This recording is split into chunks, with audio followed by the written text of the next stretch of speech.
Este mensaje es titulado Los tres gemidos. Esa es la realidad. O sea, el problema es que no se va a poder desarrollar el tercero porque es muy amplio y voy a tratar de hacer solo los primeros dos. Entonces voy a titular el mensaje El gemido de la esperanza. Ese es el título del mensaje, el gemido de la esperanza.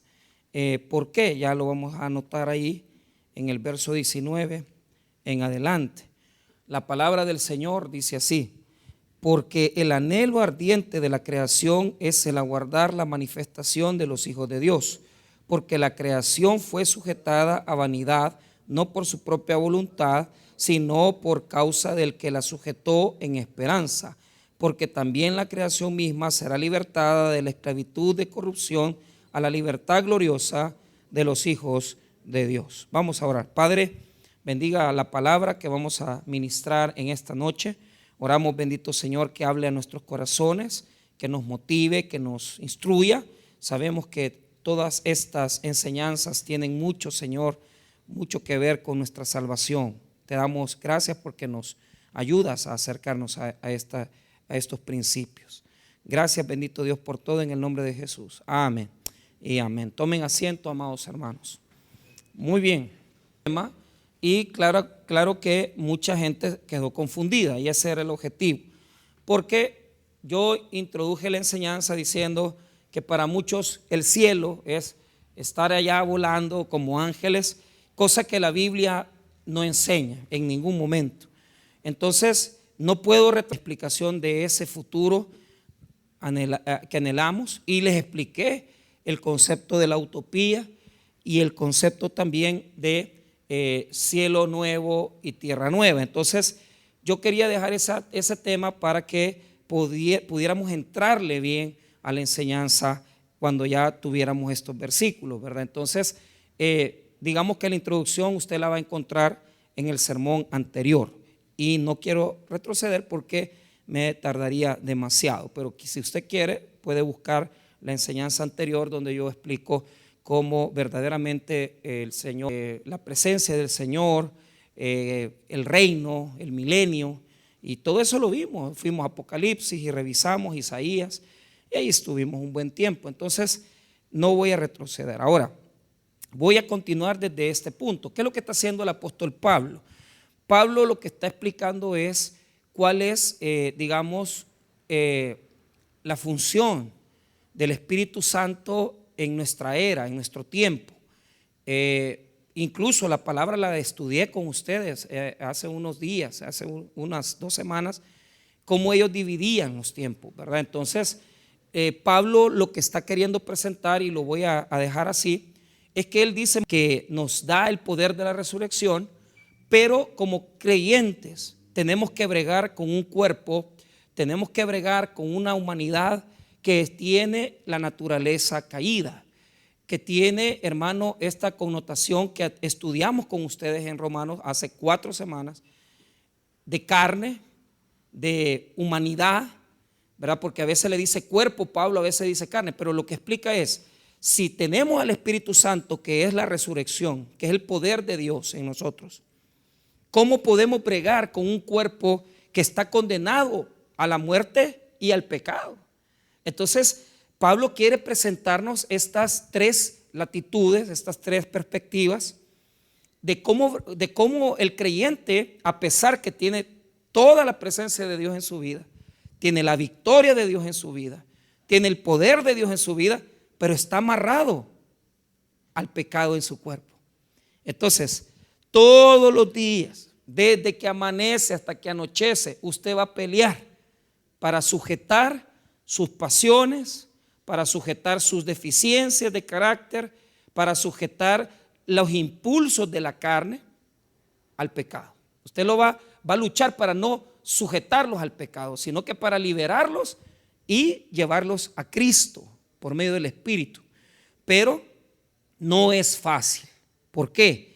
Porque qué bueno sería que con solo nacer de nuevo, como lo hemos experimentado la gran mayoría aquí, que hemos recibido a Jesús, hemos recibido el nuevo nacimiento y que ya el pecado ya ya no es fuera una realidad en nuestra vida. Claro, Pablo nos ha explicado que el pecado ya no nos puede dominar, que el pecado ya no nos puede someter, que el pecado ya no puede hacer nada en nosotros para condenarnos. Pero en la vida real, en la vida diaria, usted va a luchar con el cuerpo de muerte, va a luchar con sus impulsos, tiene que luchar porque los ojos se le despían, tiene que luchar porque el corazón se le enorgullece, tiene que luchar porque tenemos tentaciones todos los días, bregamos con debilidades todos los días, y todos los días vamos a tener el cuerpo de muerte. Entonces Pablo va a explicarnos en qué momento vamos a ser libres de eso, en qué momento ya no vamos a estar sometidos a eso. Entonces el anhelo de Pablo es decirnos, mire, va a llegar un día donde ya no vamos a tener que pelear con este cuerpo de muerte, ya no vamos a tener que luchar con esta situación. Entonces ya les voy a explicar, porque les voy a dar teología, pedacito de teología, no gran cosa de teología, pero les voy a explicar los 3 tiempos, ¿verdad?, de la salvación. Entonces muchos no la saben esas cosas, pero yo se las voy a explicar y no son cosas grandes y espero que los apunten. Primero, veamos la creación. Diga conmigo la creación. La palabra en el texto griego nos da una, digamos, una concepción de todo lo que está fuera del hombre, que es parte de la creación de Dios. Es decir, no debemos incluir aquí al ser humano, porque ya Pablo le va a dedicar su tiempo.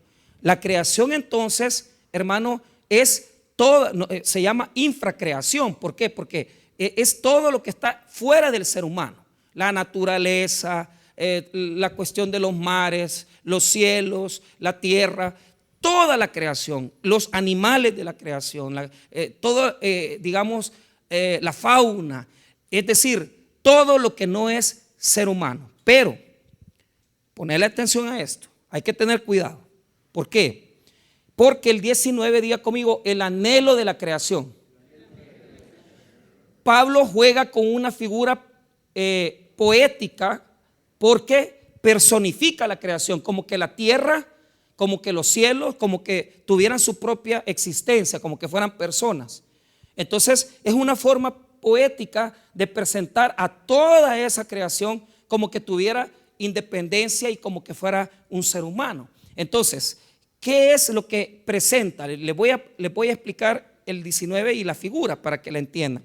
Porque el anhelo ardiente de la creación es el aguardar la manifestación de los hijos de Dios. El anhelo ardiente en el texto griego, ¿verdad? Apocaradokia, es extender el cuello para ver algo fijamente. Diga conmigo, extender el cuello para ver algo.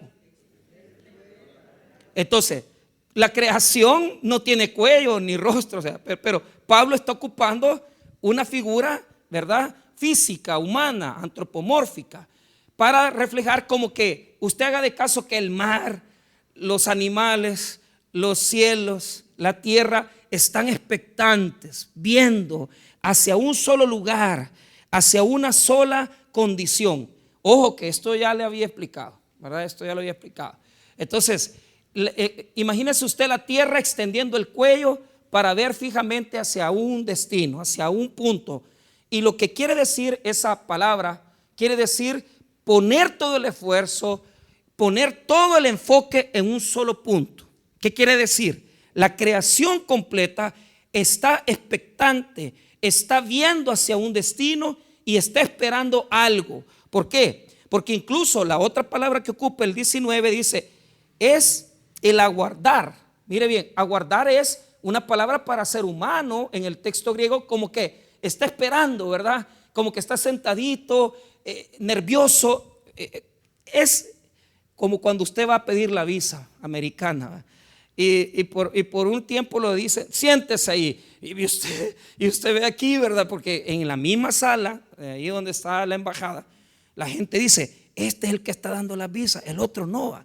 Cuidado con caer usted con el negro que no da la visa, ¿va? Porque dicen que hay un negrito ahí que no da nada, ¿va? Pero ni el buenos días. Entonces usted se sienta Y usted ve, y ay, que no me vaya a tocar con este, que no me vaya a ir. Entonces, usted está viendo a la ventanilla y está esperando pasar. ¿Entiende ahora cómo está la creación? Nerviosa, ¿ah? Enfocada, pero nerviosa, tensionada. Ahora, solo la creación. ¿Por qué? ¿A quién debemos de excluir? Primero, tenemos que excluir a los ángeles. Los ángeles no están esperando.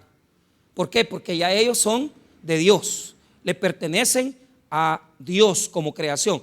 Fíjese que una diferencia en genealogía de cómo Dios crea al hombre es que al hombre crea a Adán y Eva. Entonces tenemos y transmitimos la sangre, y entonces hay una raza humana que se crea. A los ángeles Dios los creó por un acto, pero son individuales uno por uno. ¿Qué quiere decir eso? Que no comparten sangre, que no tienen la misma naturaleza.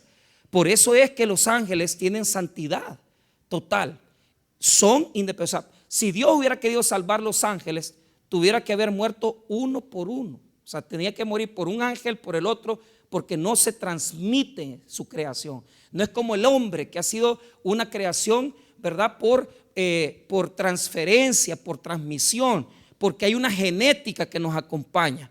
Entonces tuvieron relaciones la primera pareja, después la segunda, y así nos fuimos multiplicando, porque el mandato fue, ¿verdad? El mandato cultural es multiplicarse, crecer y multiplicarse. Entonces los ángeles no son así. Dios los creó en un solo acto, de forma independiente.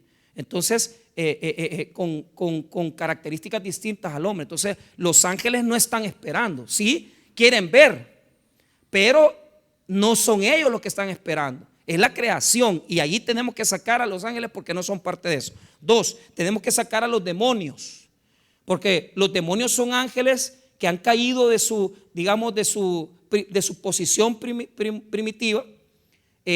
Para los que no saben esto, y esto ya lo aprendí hace muchos años, y no en teología, sino que allá escuché al doctor Armando Alducin hace quizás unos 15, 16 años, y decía Alducin que hay un salmo que dice que cómo fue esa creación antes del hombre. O sea, a los ángeles Dios los creó antes del ser humano, antes de Génesis.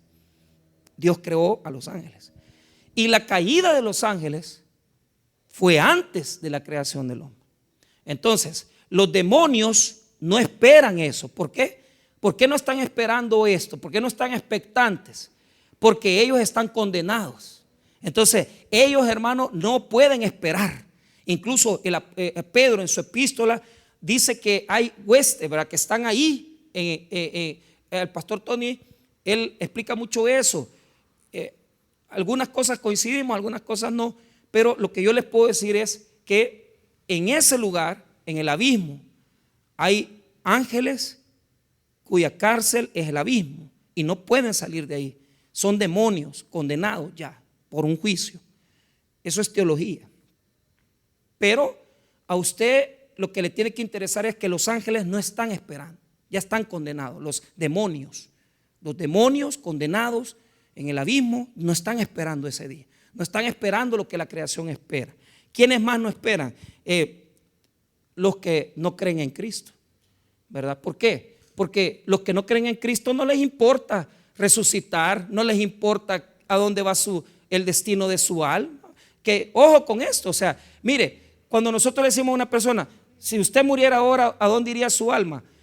Sí, es cierto, pero quiero decirles algo, como la primera enseñanza que les di, es que cuando uno sufre en el infierno, no sufre con el alma, sufre con un cuerpo que va a ser dado en la resurrección de los muertos para sufrir las llamas del infierno. Entonces no hay que ser. ¿Por qué? Porque como que el alma, ¿verdad? El alma va a estar ahí. No. El alma va a ser unida a un cuerpo resucitado, caído, para sufrir las llamas del infierno, el Gehenna, el lago de fuego de Apocalipsis 20. ¿Por qué? porque allí van a sufrir su condena. Entonces, cuando usted le dice, es que su alma, sí, no, pero el estado final del infierno tiene que tener una parte corpórea, tiene que ser una parte cuerpo para sufrir el dolor, ¿va? Entonces, quiero decirles esto, la gente que no tiene al Señor, que no conoce al Señor, ¿qué le interesa si el Señor viene mañana, si el Señor los resucita, no los resucita? Si este lenguaje para el que no es cristiano es como inglés o como alemán o chino, mandarín. O sea, yo no sé nada de eso. A la gente que no tiene a Cristo en su corazón, lo que les interesa es, yo no soy tan malo, no sé, no hago tanto mal, no me porto tan mal, y creen que con ser bueno se van a ir al cielo. No te vas a ir siendo bueno al cielo, te vas a ir creyendo en el único bueno que ha existido, que es Jesús el Señor. Vos no sos bueno ni vas a ser, porque la Biblia dice que no hay justo ni a uno. Muy bien. Entonces los inconversos no están expectantes, ellos no están esperando nada, no están estirando el cuello. Es la creación. Y podemos agregar ahí que claramente, ¿verdad? Podemos ver esos tres grupos, puede haber otro más, ¿verdad? Lo vuelvo a repetir, están los ángeles santos, los que no han caído, los ángeles caídos como los demonios, y los inconversos que no les interesa el futuro, ¿verdad? Entonces, no ubiquemos esos grupos ahí. Entonces, veamos nuevamente el 19 para que nos quede claridad. Porque el anhelo ardiente, la palabra es extender el cuello y ver hacia un solo punto y esperar algo. De la creación es el aguardar la manifestación de los hijos de Dios. ¿Qué es lo que yo les expliqué en este versículo? La creación está esperando el día que Dios resucite a los que han creído en Él. O sea, hermanos, usted dice, ¿y por qué la creación está esperando la resurrección de los santos? ¿Quiénes son la resurrección de los santos? Todos aquellos que cuando venga Cristo van a estar muertos, pero Cristo los resucitará como así resucitó Él al tercer día. Y los va a transformar dándoles un cuerpo de gloria. Diga conmigo, cuerpo de gloria. Pastor, explíqueme eso un poquito. No profundizaré. 1 Corintios 15, 51. Vaya conmigo. 1 Corintios 15, 51. Entonces, aquí está el orden de las resurrecciones.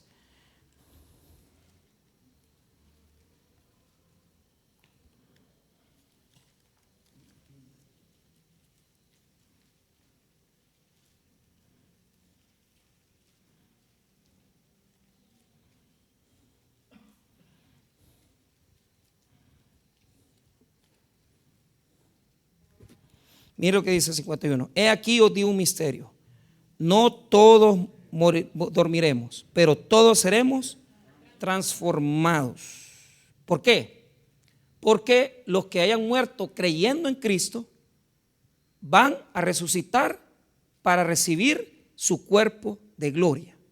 Y los que estén vivos, cuando Cristo venga, recibirán un cuerpo, serán transformados sus cuerpos. Mira lo que dice el 52.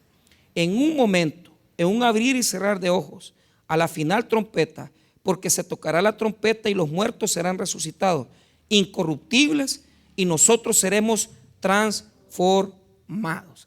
O sea, ¿qué es lo que está esperando la creación?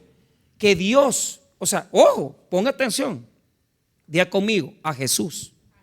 O sea, es que el problema de nosotros es que la creación no es que esté esperando directamente que el hombre resucite. No, está esperando la venida de Cristo. ¿Por qué, hermano? Porque cuando Jesús venga en su segunda venida, para los que son bautistas, pero no tienen la posición dispensacionalista, vendrá antes de la... Mejor no digo nada. Diré lo que tengo que decir. Jesús va a venir después al final de la tribulación. Y esa será su segunda venida. Y cuando venga, va a comenzar una nueva era. Diga conmigo, una nueva era. Un tiempo diferente. Un tiempo de paz. un tiempo donde Jesús va a ordenar el mundo. Entonces, ¿qué es lo que está describiendo 1 Corintios 15? 1 Corintios 15 está describiendo el orden de las resurrecciones. Si usted quiere, leamos 44 para que veamos. 43.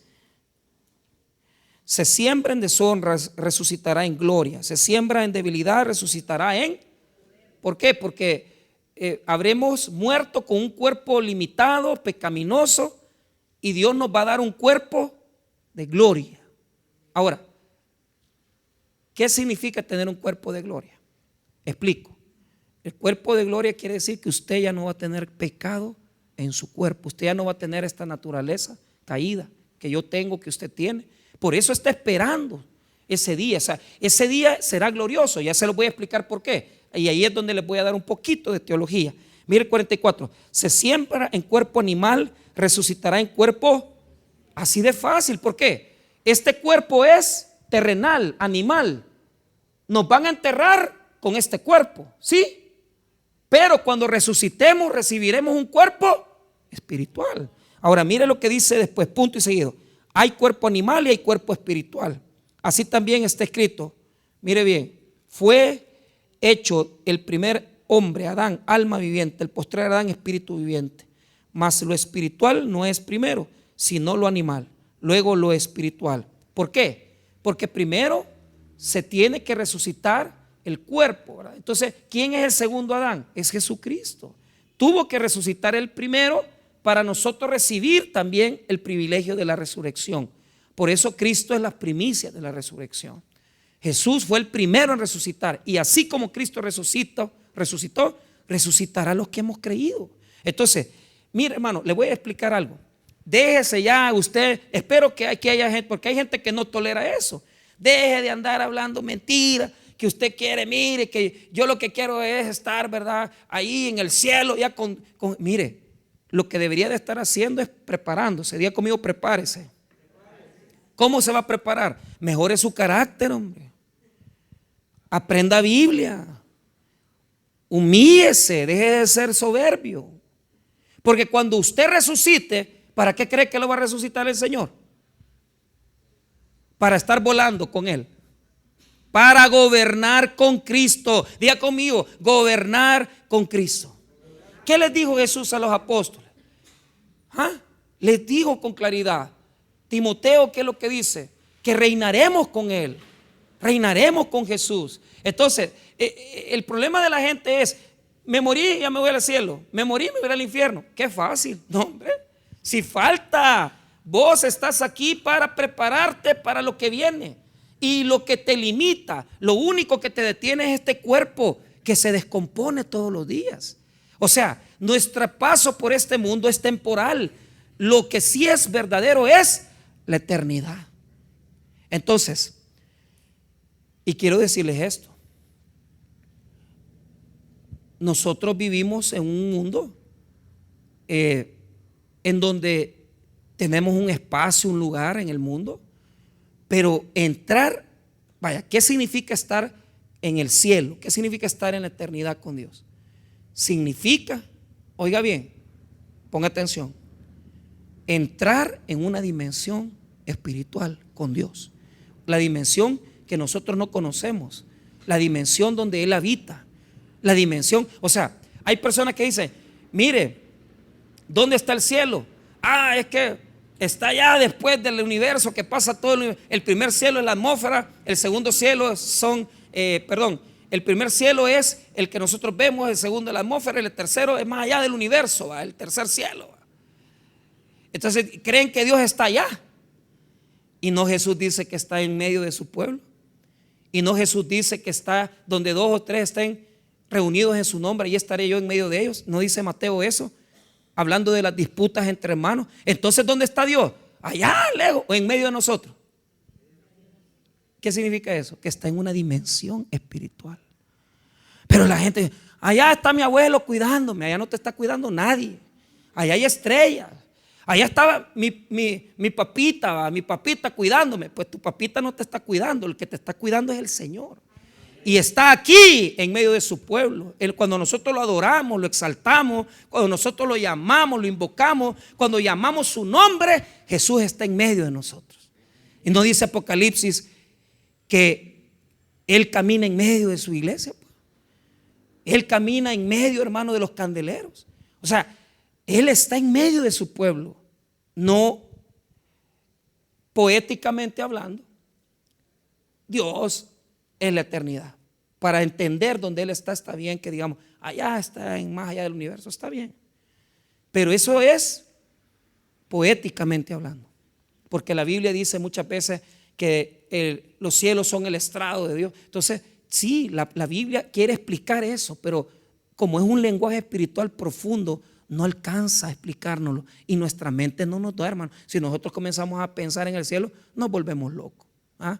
Si nosotros queremos pensar en el cielo, más se nos va a caer el pelo, las preocupaciones, porque es una dimensión que nosotros no entendemos.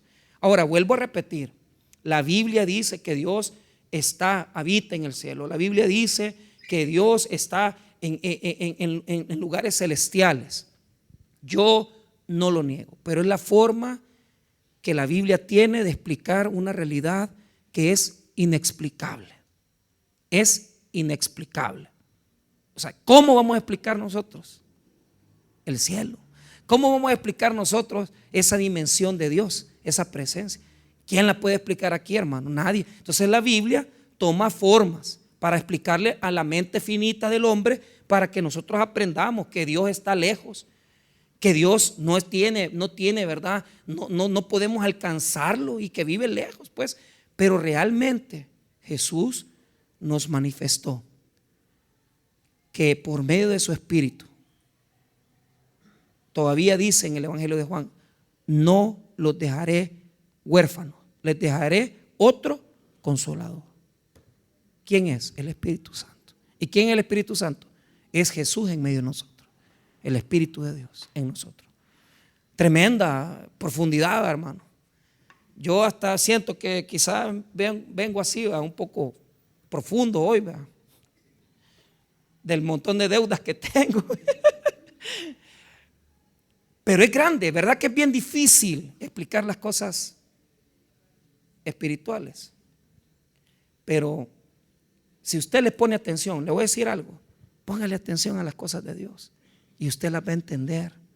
Si solo se necesita voluntad de decir, voy a aprender Biblia un poquito más, y usted va a ir entendiendo. Entonces, ¿qué he querido explicar con esto? Que nuestro destino es estar con Jesús y que necesitamos un cuerpo para estar con Jesús, y este cuerpo no nos sirve porque este cuerpo tiene pecado y muerte, y necesitamos un cuerpo de gloria para estar ¿con quién? Con Jesús, porque entonces no lo podemos ver porque Él es santo y este cuerpo tiene muerte y pecado. Entonces recibiremos un cuerpo transformado, como Pablo lo dice. Amén, hermanos. Muy bien, entonces volvamos a Romanos para que nos ubiquemos en donde estamos, 8:19, porque el anhelo ardiente de la creación es aguardar la manifestación de los hijos de Dios. ¿Por qué dice la manifestación? Porque ya nosotros tenemos la gloria en nuestra vida. Si lo que no tenemos es el cuerpo, ¿verdad? Entonces el cuerpo correcto, el cuerpo adecuado, entonces se va a manifestar. La palabra que aparece ahí en griego tiene que ver con un apocalipsis, con una revelación, porque nos veremos. Imagínense ese cuerpo que vamos a recibir, limpio, santo, un cuerpo de gloria. Yo no me puedo imaginar eso, no sé cómo va a ser. Parece que va a ser como el de Jesús cuando resucitó, pero no lo puedo afirmar. No puedo decir, mire, hermano, así, porque el cuerpo de Jesús es de gloria, y cómo yo voy a tener, ¿verdad? Las mismas características. No, vamos a tener otra transformación en nuestra vida. Pero ¿cómo será ese cuerpo brillante, esplendoroso?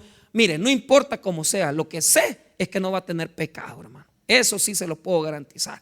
No les puedo garantizar otra cosa, pero pecado no va a tener ese cuerpo. Ahora, veamos aquí, está expectante la creación, esperando el día de la venida de Jesús, de la resurrección de los muertos en Cristo. Eso es lo que está esperando la creación. Entonces vea el 20, porque la creación fue sujetada a vanidad. ¿Fue sujetada a qué? O sea, ponga atención. El texto 20 tiene dos extremos. Diga conmigo: vanidad, esperanza. Vanidad, esperanza. La palabra en el griego vanidad, mire, es vacío. Diga conmigo: vacío. ¿Por qué? Porque, escuche bien, aquí es donde quiero que entendamos un poquito Génesis. Ya lo vamos a buscar, pero se lo voy a explicar antes de entrar, porque si no, no vamos a comprenderlo. Cuando el hombre pecó, se frustró. Muchas Biblias la palabra vanidad la traducen como frustración. Diga conmigo: frustración. ¿Qué quiere decir eso? Que no alcanzó a hacer lo que debía de ser. ¿Por qué? Porque el deseo de Dios era que nosotros viviéramos en un lugar donde la provisión de Dios estuviera siempre sin pecado. Pero ¿cuál fue el problema? El hombre transgredió, el hombre desobedeció y metió la vanidad. Entonces, esta vanidad se manifiesta en que la tierra está maldita. Diga conmigo: la tierra está maldita. ¿En qué manera? Vaya, la Biblia dice que hay varias cosas. Número 1, trabajarás con sudor, ¿verdad? Número 2, espinos y cardos, ¿verdad? Pero yo voy a agregar una que está implícita. ¿Qué es? Muerte. Las plantas se secan. La naturaleza se deteriora. Los animales se mueren. Entonces, la tierra quedó maldita cuando el hombre transgredió el mandato de Dios. Y desde ese momento se frustró. Lo que debería de ser la naturaleza se frustró. Lo que debería de ser la creación se frustró. Todo quedó en una vaciedad. Pero entonces, ¿quién la condenó? Esa es la pregunta. ¿Quién condenó a la tierra, la creación? Y aquí nos responde algo el versículo. Vea lo que dice el 20. Porque la creación fue sujetada, jupotazo, o sea, fue sujetada a vanidad, no por su propia voluntad, sino por causa del que la sujetó en esperanza. Entonces, aquí hay dos elementos. Primero, ¿por qué no fue por su voluntad? Porque el hombre pecó. La tierra no pecó. ¿Quién fue el que pecó? Ahora, poneme atención en esto, poneme atención. El hombre está conectado con la tierra. Y no voy a hablar ahora de los movimientos ecológicos, porque hay un gran movimiento en Europa. Hoy mismo, esta misma semana, se decretaron nuevas leyes. El que tire basura lo van a meter preso. Bueno, ya sabemos pues cómo las leyes se están hoy actualizando. ¿Por qué? Porque en la reunión que tuvieron en Europa esta misma semana que pasó, se dijo que ya no hay retroceso, que la tierra está en una desmejora que no se detiene ya. Y si no ponemos un reparo ya, o sea, ya no podemos evitar que se deteriore y pagar las consecuencias. Sus hijos, hermanos, no van a tener agua. Sus nietos, perdón, mis nietos no van a tener agua, porque nosotros hemos contaminado todo. Entonces eso no lo podemos parar, pero podemos poner medidas para que las cosas no sean tan malas. Pero si no dejamos de tirar basura, si no dejamos de tirar plástico, si no dejamos de hacer esto, va a ser peor, hermano, va a ser peor. Entonces, no fue por voluntad de la tierra ni la creación, sino que fue porque el hombre de alguna manera está conectado con la tierra. ¿Cuál era la voluntad de Dios? Que el hombre trabajara la tierra y que comiera de la tierra. Pero el hombre, al pecar, maldijo Dios la tierra, y el hombre ya no puede comer, no puede sustentarse en esta ciudad. O sea, hermano, ya no hay donde si usted ve, se quiere construir. O sea, hay lugares que todavía están digamos con vegetación, pero en 20 años profetizo que donde usted ve palo, bueno, algunos ya ni van a estar, pero aquí en la iglesia, no en la tierra. Entonces, en 30 años, estos van a meter ahí casa, hombre. En el cerro, aquí va a haber un solo caserío, hermano. Ya no va a haber la neblina que vemos en las noches. Eso ya olvídese. Olvídese. ¿Por qué? Porque el hombre está conectado con la tierra. ¿Y en qué sentido? Por la desobediencia del hombre, Dios no maldijo al hombre, maldijo la tierra. Entonces, eso es lo que dice el negrito del batey, que Dios hizo el trabajo como castigo, es otra mentira. El trabajo es bendición, porque antes de que el hombre pecara, el hombre tenía que labrar el huerto del Edén. ¿Qué quiere decir eso? Que el trabajo es bendición de Dios.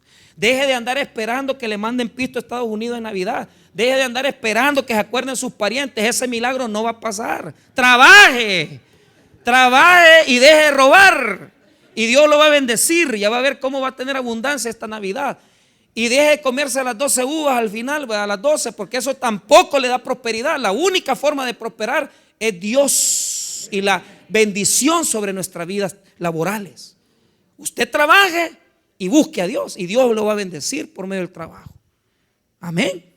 Entonces, las uvas tráigamelas a mí. Yo me las voy a comer aquí, ¿verdad? Con todo gusto me las como. Ahora, note esto. Quiero que noten la conexión del hombre con la tierra. ¿Cómo? Vea Génesis 3 y allí usted lo va a ver. Mire bien, Génesis capítulo 3, versículo. Mire lo que dice el verso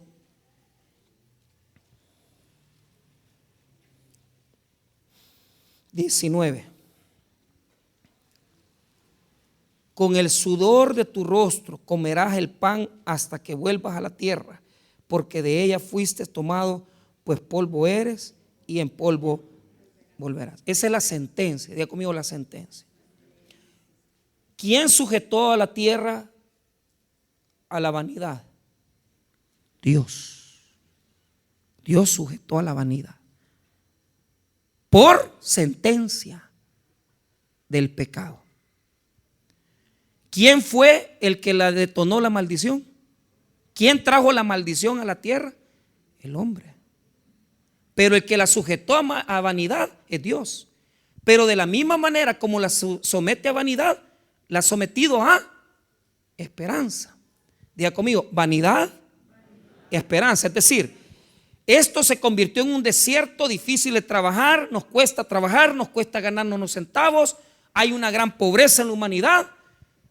Pero todo eso Dios lo hizo con un propósito, para que conociéramos la esperanza. Y usted me dice, pastor, o sea que todas estas cuestiones de pobreza, ¿por qué cree que Dios lo permitió? Para que busquemos a Dios. O sea, si nosotros no viéramos cómo es esto, hermano, mire, enfermedades, pobreza, necesidad. Entonces, ¿qué es lo que quiere Dios al someter la tierra a vanidad? Que el hombre diga, busquemos a Dios, porque es la única forma de estar mejor. No podemos estar plenamente bien, pero yo creo que los cristianos en medio de este mundo corrompido vivimos mejor que los que no creen en Dios. Porque el cristiano, hermano, no chupa poquito, roba poquito, no mujerea poquito. O sea, somos buenos, pero la bondad no quiere decir que somos santos, no, quiere decir que hemos entendido que este mundo está mal, y con Cristo nosotros vivimos mejor, ¿verdad? Vivimos bien. No es que tenemos, algunos tenemos, otros no tenemos, otros tienen poquito, otros tienen un montón, pero Dios sabe a quién le da. Pero lo que le quiero decir es que el factor de victoria del ser humano es Jesús. Entonces, si con el hambre que hay en la tierra, si con la pobreza que hay en la tierra, con las enfermedades que hay en la tierra, no ves a Cristo, entonces estás perdido, porque mira el COVID cómo nos atacó y sigue. Entonces van a venir cosas peores. Entonces, ¿para qué Dios hace estas cosas? ¿Para qué las somete a vanidad a la tierra? Para que veamos a Dios y digamos, solo si me apego al Señor tengo esperanza de un futuro diferente. Entonces, pero note esto, le voy a enseñar la conexión. Mire el versículo número 17. Génesis 3:17. Y al hombre dijo, por cuanto obedeciste la voz de tu mujer y comiste del árbol de que te mandé diciendo, no comerás de él. Pero mire ahí el punto y coma. O sea, es una idea. Pero mire lo que dice después del punto y coma. Maldita será la tierra por tú. O sea, no fue por causa de la tierra, ¿verdad? Sino que fue por causa de ¿quién? Del varón. El hombre, por la causa del hombre, Dios sometió a vanidad la creación. Pero al mismo tiempo que la sometió a la vanidad, para que sufriera el hombre en este mundo y que volviera a ver a Dios, a la misma manera trajo esperanza. Ya lo explico. Veamos el punto y coma. Maldita será la tierra por tu causa. Con dolor comerás de ella todos los días de tu vida. Espinos y cardos te producirá y comerás plantas del campo. Con el sudor de tu rostro comerás el pan hasta que vuelvas a la tierra, porque de ella fuiste tomado, pues polvo eres y polvo volverás. O sea, ahí está claramente la relación del hombre con la tierra. O sea, sí somos responsables de cuidarla y también de ensuciarla.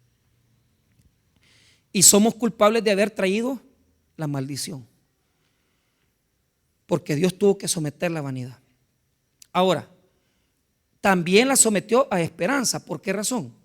Porque al mismo tiempo que la tierra cayó bajo la maldición de la vanidad, Dios proveyó en el futuro la salvación. Diga conmigo, la salvación. Entonces, el deseo de Dios era que a través del sufrimiento de la tierra, de los problemas que la tierra tiene, la creación tiene, la ferocidad de los animales, la maldad que hay, ¿verdad? Y la contaminación y todo lo que en la tierra ya no produce mucho, el hombre va a conocer la salvación. La salvación en Cristo traerá, escuche bien, una restauración de la tierra y también una restauración del hombre. O sea, Cristo revierte la maldición del pecado de la creación totalmente. O sea, no solamente nos quita la maldición a nosotros, sino que también la quita de la creación, de toda la creación que fue contaminada con el pecado, porque el pecado del hombre trajo la maldición a la tierra. Volvamos a Romanos 8 y leamos el verso 20. Mire lo que dice: porque la creación fue sujetada, jupotazo, a vanidad, no por su propia voluntad, sino que fue por culpa del hombre, ¿verdad? Sino por causa del que la sujetó en esperanza. Por causa, ¿quién la sujetó a esperanza? Dios. Porque al mismo tiempo, fíjate que si Dios no lo hubiera, o sea, imagínense vivir en el desierto, que cada vez este mundo tiene más calor, más cosas terribles. Pero Dios dijo, lo voy a permitir porque quiero que ellos entiendan que la salvación que Jesús, mi Hijo, traerá la restauración también de la humanidad, la restauración del hombre y la restauración de la creación totalmente. Entonces, esto es necesario que lo apunten. La salvación tiene 3 tiempos. Tiene 3 tiempos. Diga conmigo, pena. Pena, muy bien. Lo primero que Dios hace por medio de Jesús es salvarnos de la pena del pecado. Amén. ¿Qué es la pena del pecado? La pena es la sanción, el castigo, que es el infierno. Cuando recibimos a Cristo en el corazón, nos da la salvación de la pena del pecado, que es la sentencia de sufrir en el infierno eternamente. Ese es el primer tiempo de la salvación. El segundo tiempo de la salvación es el poder. Diga conmigo, el poder. Una vez que hemos sido salvos y Jesús nos libra de la pena del pecado, nos libra del poder del pecado. Diga conmigo, el poder del pecado.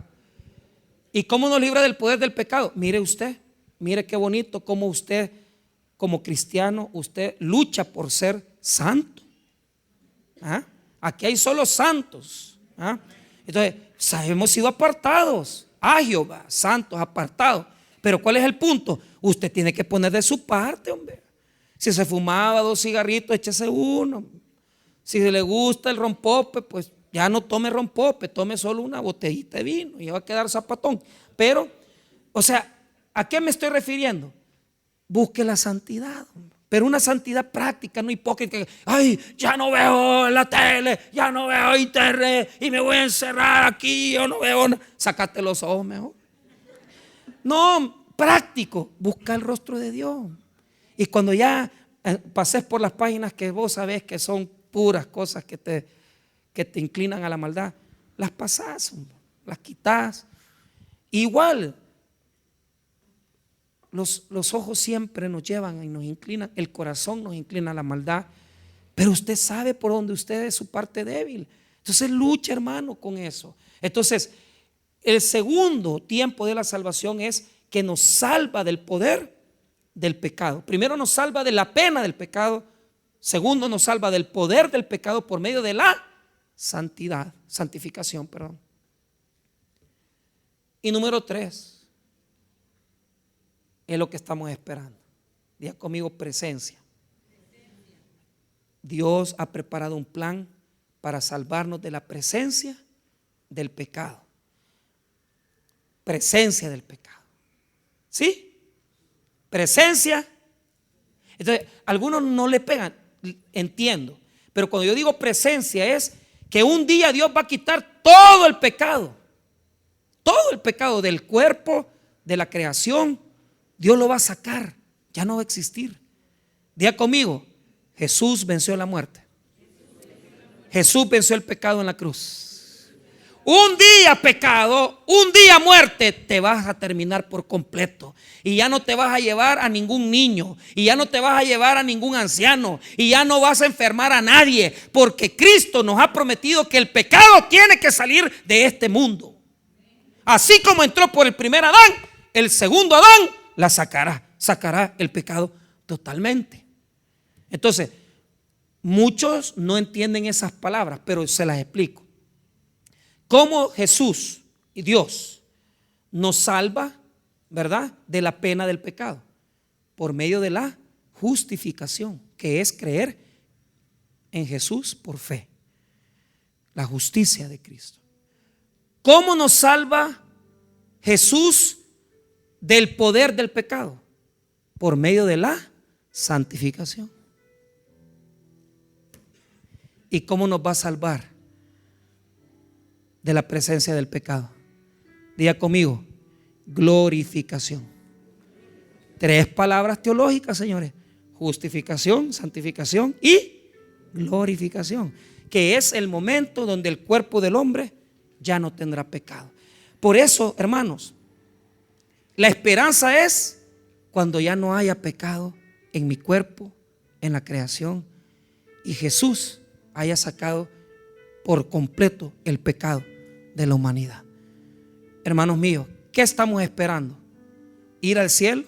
No, resucitar.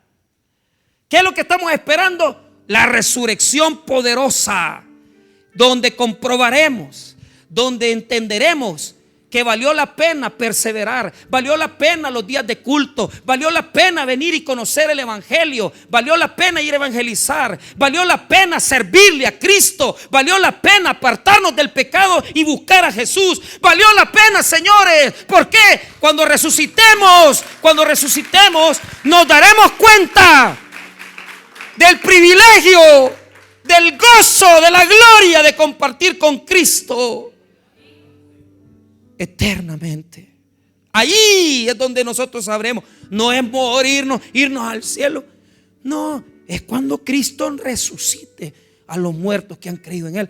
Y ahí, como decía mi pastor fundador, veremos de quién son las mulas. Ahí Dios recompensará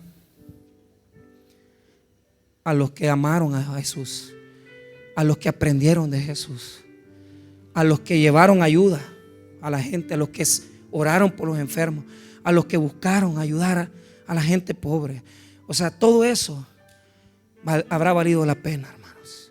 Por lo tanto, la creación tiene extendido su cuello viendo el día en que se dé la resurrección.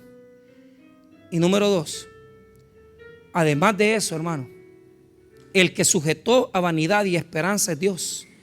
No por culpa de la tierra, sino que por culpa del hombre que trajo la maldición. Pero el día que nos dé la esperanza a Dios es cuando ya el pecado haya salido por completo de la creación y de los seres humanos. Hermanos míos, luchemos, guardemos estas poderosas enseñanzas y compartámoslas para que la gente sepa que nuestra esperanza es estar con Cristo. Vamos a orar, hermanos. Padre, gracias por tu palabra, gracias por tu misericordia.